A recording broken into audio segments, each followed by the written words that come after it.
An Indiana couple goes from the Geist area to a blackberry farm in Madison County. Welcome to a Thursday night inside the comfy confines of the Channel 13 studios. I'm Scott. Great to be with you. Tonight, our big story at 11 o'clock that we're going to be talking about here on Facebook Live. COVID, the vaccine, and pregnancy. We'll be joined by Emily Longnecker. She's got a story that you're going to want to see tonight at 11. She'll preview it for you in a couple of minutes.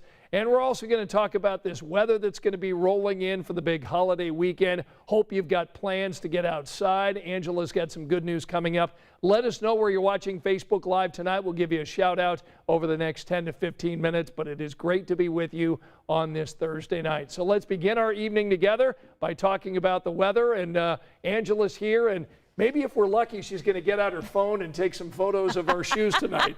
You want to tell them what was going on? Funniest thing, so I got up this morning, I was sending Grace, trying to find a video to send her. Sure. And I get on and I'm like, what is that?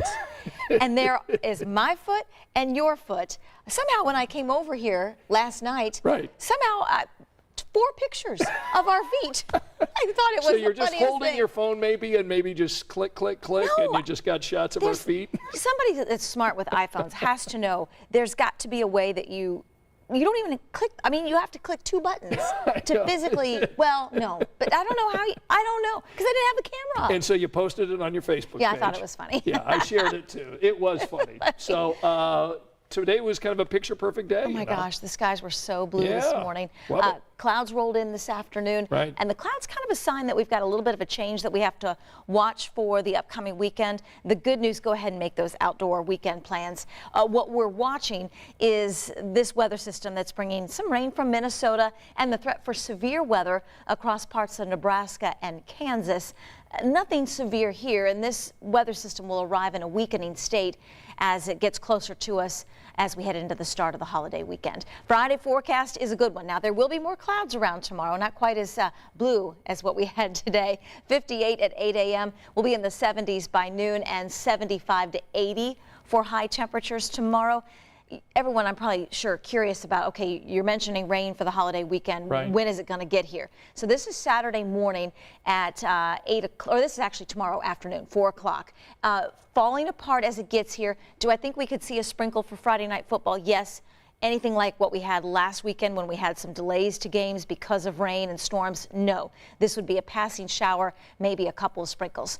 How about the weekend? So this is when we get into our better chance for some light rain as we head into Saturday, the end half of the day. It is not going to rain all day, but you do need to be prepared for the rain to interrupt some afternoon and evening plans on Saturday before it moves out. Today's high, by the way, made it to 80 degrees, which is a little cooler than where we should be. You know what? That's just ideal weather, I think. And boy, Labor Day weekend, if we could get the forecast that you're talking about, I think people are going to be pretty happy. Yeah, aside from Saturday. So Saturday, just plan accordingly. May have to bring some outdoor plans inside, but the rest of the holiday weekend looks pretty good. Marietta joining us on Facebook tonight says, sounds like a perfect day tomorrow.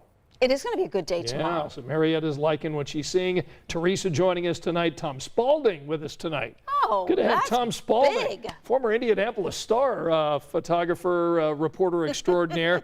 Good to have you with us, Tom, tonight. Jackie is joining us from McCordsville. Teresa from Galveston tonight. Martin from Terre Haute. Joyce says it was a beautiful day in Versailles. Joyce, great to have you with us. Glenn wants to know what you're doing on Labor Day weekend. I am working, so you know what? If you're just sitting at home and feel like turning on the news, are you working all weekend? I will be here Saturday night, Sunday night, and Monday night. My goodness. Yeah. You make the boss mad, or what happened? That's not hard to do. No, Kelly is having some much deserved time off. Good. And so is Sean. I don't work very many weekends, so I'm happy to do it. Okay, well, that's good. Let's see. Teresa, Pamela from Lawrence tonight. Elaine says a Hoosier watching from Grand Rapids, Michigan. Good to have you with us, Elaine.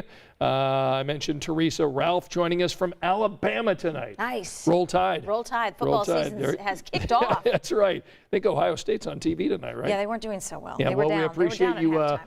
Appreciate you Buckeye fans turning away from the game and watching us here on Facebook or Live. Multitasking. You can watch and do Facebook at the same time. Couple of TVs. Metamora, Indiana. Jacqueline joining us tonight. Paul is with us. Monica's with us. Sandy from Cloverdale. Kelly, South 60 miles south of Chicago. And Michelle joining us from Georgia tonight. Nice. Georgia Bulldogs. So good to have everybody in the house. And thank you so much. Continue to let us know where you're watching tonight. Let us know what your weather's like. And if you've got questions for Angela about her Labor Day weekend, we'll go ahead and answer those. She's working. So, all right, let's turn our attention to our big story that's going to be coming up tonight on 13 News at 11. And that, of course, is the COVID vaccination as it relates to pregnancy. Now, we've been, the Verify team has been trying as hard as possible to debunk the myths that the vaccination has any impact on infertility issues. So we're going to get into that with our Verify team this evening. We're going to also take a look at the numbers that we are seeing across the state. Tonight specifically, we're going to take a look at hospitalizations and deaths across the state of Indiana. So we're going to tell you how things are going with this Delta variant. And Emily Longnecker has just got this story that is really, it's broken her heart. And boy, when she talks about this, this is just such a sad story that you've got tonight, Emily. Tell our viewers what's happening. Yeah, I mean, heartbreaking is just the beginning of it, Scott, right? Talked to a woman today who lost her sister a few weeks ago to COVID. Her sister had just delivered her baby emergency C-section before passing 2 weeks later. So Kristen Roy was her name. She was 38 years old, and she was a newlywed, got married in December, and quickly was pregnant and very excited to have this baby, and but concerned about getting the vaccine. So she kind of waited. She wanted to wait till there was more information coming out. Finally, her OB told her, go ahead and get the vaccine. It's important. The CDC is saying it's okay, and it's really important for pregnant women to get it to protect themselves. So she made an appointment, but before she could get there, she got diagnosed with COVID on July 9th. A week later, she was in the hospital, put on all kinds of life support machines so that she could keep the baby inside of her. They delivered the baby at 25 and a half weeks by emergency C-section. She was not conscious. She never got a chance to meet her son. The family calls little Elijah a miracle. Basically, they weren't sure, that she would survive the C-section or that he would survive at that point, really, because it was so early. But he's doing well. He's got a long road ahead of him, but he's doing very well. So, so Kristen's sister talked to me tonight about, just how difficult it is to really sit with the fact that, probably likely had her sister had the vaccine, she might have gotten COVID, but not been hospitalized. And now she's gone. And her little boy is going to grow up without his mommy. And the family, of course, is stepping in the gap and doing the best they can. And she said, we're going to do everything we can for him in life, as family does, sticking together. But she said, still his mother will not be there. So, I mean, just a really raw conversation tonight about grief and about COVID and about this little baby and about watching her sister pass away and really not being able to do a thing about it. And tell our viewers one more time the woman's name. Kristen Roy, 38 years old, Kristen Roy. Her baby is Elijah. Our thoughts are with Kristen's family and friends, all who loved her and that little boy. Thank you for telling us that important story tonight, Emily, and we will see you tonight on 13 News at 11 o'clock. You're welcome. All right, there's Emily Longnecker with a very difficult story. And, unfortunately, we're telling more of these stories here across the state of Indiana, people who are unvaccinated and getting sick and dying. And the Indiana State Health Department tweeted out again today the numbers that we continue to see. And really what we're seeing and what we've been seeing over the last several months, the people who are ending up in the hospital, in ICU, and dying are the people who are unvaccinated. And so it's just a difficult story to tell, but we felt like it was really important that you learn this story tonight about this woman and her little boy. So Emily will have that story coming up tonight on 13 News at 11. And again, our Verified team has a special report this evening where we're going to look at this idea of pregnancy and the vaccine, because, there's a lot of rumors that are floating out there, a lot of misinformation that somehow the vaccine had some sort of impact on infertility issues, and it's just not the case. So our Verify team has that tonight, and we've got a special report also on the news tonight that looks at these plastic dividers that are, they've been up in these workspaces because the employers feel like this may be something that prevents COVID from spreading. And we are going to take a look at that tonight. We're going to talk to the medical experts, and we're going to see, do these plastic dividers that are set up in workspaces, does this prevent the spread of COVID-19? You'll see that story coming up tonight on 13 News. All right, let's go ahead and bring Angela back and talk about a story that she and I both really love tonight. Anne Marie did a wonderful story about this couple from the Geist area who decided that they wanted to have this major pivot. And who doesn't think about what would it be like if we just sold our home, moved out to the country or moved somewhere else and started something different? And this couple decided that they wanted to go ahead and go to a blackberry farm. And it's awesome. And the video is stunning. It is. And I haven't visited, but it makes me want to go out and pick blackberries. I know. And some people are calling them the Chip and Joanna Gaines of Madison County. Here's Anne's story. So we have, 60 rows of these. Yep, about 3.5 miles worth of blackberry cane. They're all on trellises. If you ever wondered what life can look like after a major pivot, you might be interested in the path that Greg and Jennifer took. Good bunch here. He used to work in finance. She's an attorney. And they left Geist suburbs in search of country.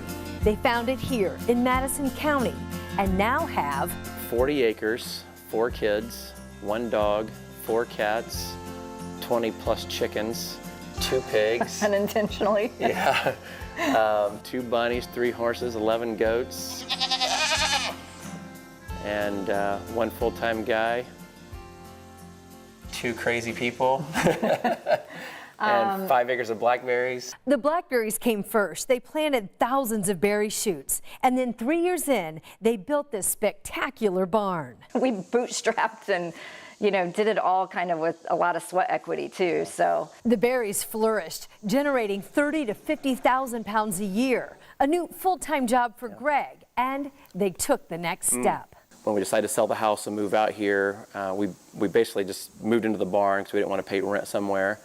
And I was good with it for about 6 months, and then I was like, get that house finished quick, like pronto. It was over a year, so. It was over a year, so. Year and 21 days. Then around the time the pandemic hit, they kept getting questions about that beautiful barn, a perfect backdrop for an outdoor wedding venue.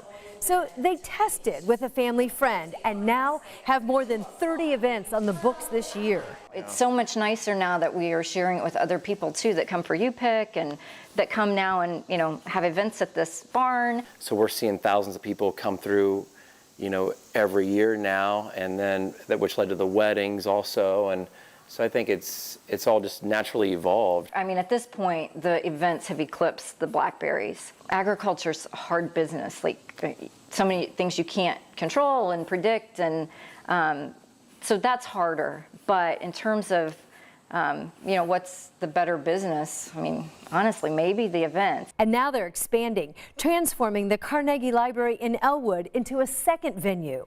Their style, their DIY approach has some now referring to them as the Chip and Joanna Gaines of Madison County. Yeah, I don't know, we've heard that a couple times. Just commenting on the house, that looks very Chip and Joanna Gaines-ish, and Greg, you maybe resemble Chip in attitude and kind of what you do. I mean, it's not, I guess, they're great, so I mean, I'll take that. As a compliment about what they've created at Wild Blackberry Farms, a place where they both feel closer to their true and best you. I think it's when I can be who I really am. I think by moving out here and doing what we're doing, I was able to get more back to that place. We had no business plan for this. Like, we could have, we probably should have, I don't know, but we didn't do any of that. It just felt like the right thing to do. My gut said move forward, so we would keep just taking one step forward. And as long as there were no major roadblocks, it just seemed like that's the way we should keep going. And if you're tempted to do the same, here's their advice. You know, I think I'd say, like, feel the fear and do it anyway. If it feels right, take some steps forward, and if the path is clear, you know, keep going in that direction. That's what we've done.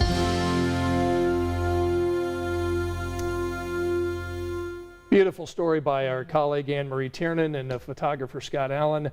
It was interesting. I was talking to my daughter, who's a wedding planner, and she's done back-to-back weddings at this particular Madison County farm. She's got a wedding scheduled on Saturday, coincidentally, and said that she loves this venue because the couples can dance outside and, you know, underneath the stars. Sure. And they mix in the blackberries from the farm in the menu and in the wine, and says it's just a beautiful venue and couples really seem to enjoy it. It looks spectacular. Yeah. I love the drone cam 13 Wasn't that video, great? and the horses kind of galloping. It was like picture perfect out there that day. Yeah, Glenn says, my favorite pie is blueberry, raspberry, and blackberry. Tanya says, the story is making me hungry. I like berries of many forms. So a lot of conversation right now about the berries. And Joyce sums it up by saying, such a lovely story. So thank you, Joyce, for that comment. How's our wake-up weather tomorrow? Wake up weather, we're going to have a few more clouds than what we had today. The skies were so blue today, but we've got a weather system we're tracking out west, so that will bring us a few clouds tomorrow. Maybe a late day sprinkle or a shower if the clouds get thick enough. We'll be in the 50s to start. 70s the rest of the day, and somewhere between 75 and 80 for highs. Still keep in mind we have that shower chance on Saturday, so any outdoor plans Saturday, you want to check the radar first, and we'll keep you updated on the timeline as it's not going to rain all day. All right, very good. She is going to go ahead and have our 7-day forecast coming up for you tonight on the news at 11 o'clock. Thank you so much for joining us in our robotic Don't go camera. there, camera. Don't go there. Stop. Come on. Stop. See that little? That's a robotic camera. It just kind of moved on its own. Just a little bit. Just had a mind of its own. So It's anyway. time for us to wrap it up, There it you says. go. We'll see you on the news at 11. Good night.